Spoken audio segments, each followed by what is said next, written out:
I genuinely, for the life of me, cannot tell what this team's deal is offensively. I can't tell if it's strategic, like plate approach that's causing issues, if it's refusing to get up and lock in against bad teams, if they're genuinely bored out there and don't altogether care that much because it's just the regular season. I literally haven't the slightest clue who to blame for the glaring and painfully frustrating lack of offense and consistency at the plate over the summer. It sucks balls. I can tell you this, though. I sympathize with Astros fans who are throwing the hitting coaches under the bus. You gotta blame somebody. The sinking depression you feel after every wasted quality start has to be someone's fault, right? But seriously, it is hilarious to pretend that Major League Baseball players, the majority of which are veterans with many, many years of big league experience under their belts, are completely dependent on hitting coaches to perform at the plate. That is an unserious notion. And again, I understand looking for someone to blame, but do you really think somebody like Jose Altuve just needed a hitting coach to remind him that working the count and staying patient and showing some kind of discipline during his at-bats is probably a good idea, and that's the reason he was dog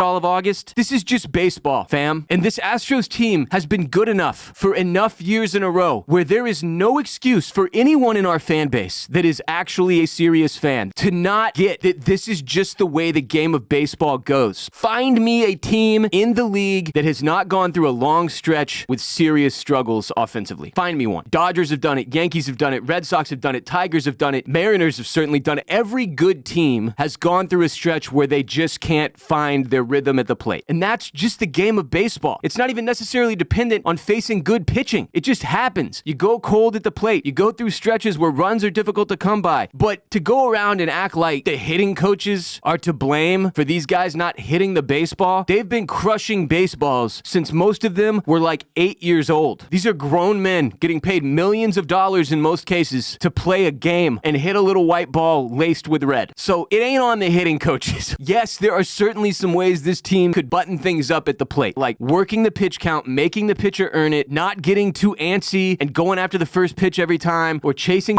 out of the zone. But again, these are all things you learn in middle school, definitely by high school, like pretending that they need hitting coaches to explain to them how baseball works is just crazy. It's a bizarre sport, more unpredictable than any of the other professional sports. It's not the hitting coaches that are causing these guys to go out and put up a goose egg against the Angels. It's the team. It's on them. It's on each individual player every single time they step into the batter's box to take a professional approach. That's who it falls on.